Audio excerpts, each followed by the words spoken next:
اور کتاب میں ابراہیم کو یاد کرو، بے شک وہ نہایت سچے پیغمبر تھے۔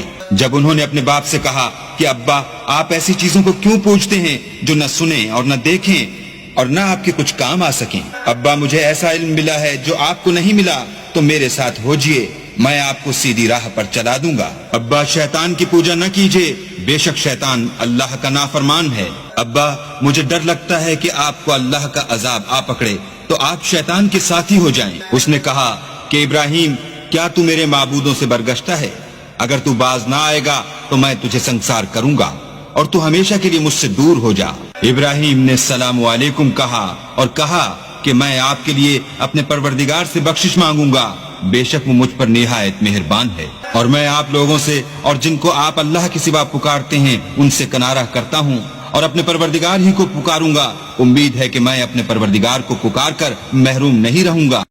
اور جب ابراہیم ان لوگوں سے اور جن کی وہ اللہ کے سوا پرستش کرتے تھے الگ ہو گئے تو ہم نے ان کو اسحاق اور اسحاق کو یعقوب بخشے اور سب کو پیغمبر بنایا، اور ان کو اپنی رحمت سے بہت سی چیزیں عنایت کی اور ان کا ذکر جمیل بلند کیا۔ اور کتاب میں موسیٰ کا بھی ذکر کرو، بے شک وہ ہمارے برگزیدہ اور پیغمبر مرسل تھے، اور ہم نے ان کو طور کی داہنی طرف پکارا اور باتیں کرنے کے لیے نزدیک بلایا، اور اپنی مہربانی سے ان کو ان کا بھائی ہارون پیغمبر عطا کیا۔ اور کتاب میں اسماعیل کا بھی ذکر کرو، وہ وعدے کے سچے اور ہمارے بھیجے ہوئے نبی تھے، اور اپنے گھر والوں کو نماز اور زکوٰۃ کا حکم کرتے تھے، اور اپنے پروردگار کے ہاں پسندیدہ و برگزیدہ تھے۔ اور کتاب میں ادریس کا بھی ذکر کرو، وہ بھی نہایت سچے نبی تھے، اور ہم نے ان کو اونچی جگہ اٹھا لیا تھا۔ یہ وہ لوگ ہیں جن پر اللہ نے اپنے پیغمبروں میں سے فضل کیا، یعنی اولاد آدم میں سے، اور ان لوگوں میں سے جن کو ہم نے نوح کے ساتھ کشتی میں سوار کیا، اور ابراہیم اور یعقوب کی اولاد میں سے، اور ان لوگوں میں سے جن کو ہم نے ہدایت دی اور برگزیدہ کیا۔ جب ان کے سامنے ہماری آیتیں پڑھی جاتی تھیں تو سجدے میں گر پڑتے اور روتے رہتے تھے۔ پھر ان کے بعد چند ناخلف ان کے جانشین ہوئے جنہوں نے نماز کو چھوڑ دیا، گویا اسے کھو دیا، اور خواہشات نفسانی کے پیچھے لگ گئے، سو ان قریب ان کو گمراہی کی سزا ملے گی۔ ہاں، جنہوں نے توبہ کی اور ایمان لایا اور عمل نیک کیے تو ایسے لوگ بہشت میں داخل ہوں گے اور ان کا ذرا نقصان نہ کیا جائے گا، یعنی بہشت جاویدانی میں، جس کا اللہ نے اپنے بندوں سے وعدہ کیا ہے اور جو ان کی آنکھوں سے پوشیدہ ہے۔ بے شک اس کا وعدہ نیکوکاروں کے سامنے آنے والا ہے، وہ اس میں سلام کے سوا کوئی بیہودہ کلام نہ سنیں گے، اور ان کے لیے صبح شام کھانا تیار ہوگا۔ یہی وہ جنت ہے جس کا ہم اپنے بندوں میں سے ایسے شخص کو مالک بنائیں گے جو پرہیزگار ہوگا۔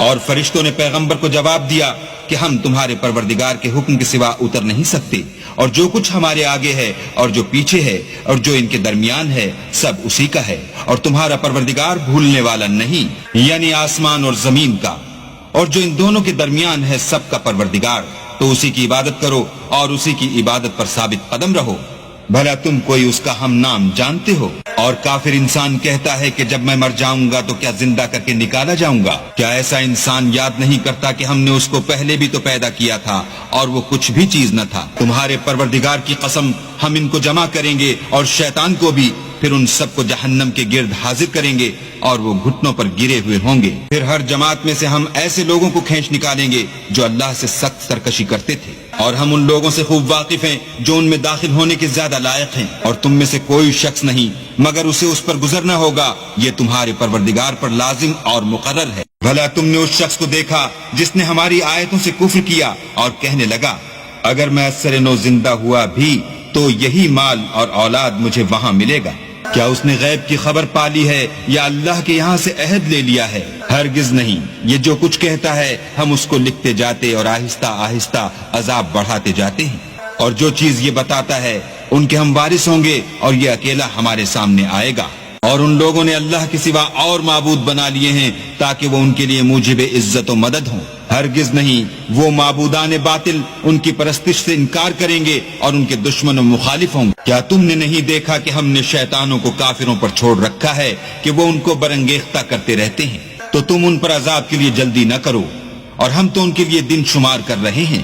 پھر ہم پرہیزگاروں کو نجات دیں گے اور ظالموں کو اس میں گھٹنوں کے بل پڑا ہوا چھوڑ دیں گے۔ اور جب ان لوگوں کے سامنے ہماری آیتیں پڑھی جاتی ہیں تو جو کافر ہیں وہ مومنوں سے کہتے ہیں کہ دونوں فریق میں سے مکان کس کے اچھے اور مجلسیں کس کی بہتر ہیں، اور ہم نے ان سے پہلے بہت سی امتیں ہلاک کر دیں، وہ لوگ ان سے ٹھاٹھ اور نمود میں کہیں اچھے تھے۔ کہہ دو کہ جو شخص گمراہی میں پڑا ہوا ہے اللہ اس کو آہستہ آہستہ مہلت دیے جاتا ہے، یہاں تک کہ جب اس چیز کو دیکھ لیں گے جس کا ان سے وعدہ کیا جاتا ہے، خواہ عذاب اور خواہ قیامت، تو اس وقت جان لیں گے کہ مکان کس کا برا ہے اور لشکر کس کا کمزور ہے۔ اور جو لوگ ہدایت یاب ہیں اللہ ان کو زیادہ ہدایت دیتا ہے، اور نیکیاں جو باقی رہنے والی ہیں وہ تمہارے پروردگار کے صلے کے لحاظ سے خوب اور انجام کے اعتبار سے بہتر ہیں۔ جس روز ہم پرہیزگاروں کو اللہ کے سامنے بطور مہمان جمع کریں گے اور گناہگاروں کو دوزخ کی طرف پیاسے ہانک لے جائیں گے، تو لوگ کسی کی سفارش کا اختیار نہ رکھیں گے مگر جس نے اللہ سے اقرار لیا ہو اور کہتے ہیں اللہ بیٹا رکھتا ہے۔ ایسا کہنے والوں، یہ تو تم بری بات زبان پر لاتے ہو۔ قریب ہے کہ اس افطرا سے آسمان پھٹ پڑیں اور زمین شق ہو جائے اور پہاڑ پارا پارا ہو کر گر پڑیں کہ انہوں نے اللہ کے لیے بیٹا تجویز کیا، اور اللہ کو شایع نہیں کہ کسی کو بیٹا بنائے۔ تمام شخص جو آسمانوں اور زمین میں ہیں سب اللہ کے روبرو بندے ہو کر آئیں گے۔ اس نے ان سب کو اپنے علم سے گھیر رکھا اور ایک ایک کو شمار کر رکھا ہے، اور سب قیامت کے دن اس کے سامنے اکیلے اکیلے حاضر ہوں گے۔ اور جو لوگ ایمان لائے اور عمل نیک کیے اللہ ان کی محبت مخلوقات کے دل میں پیدا کر دے گا۔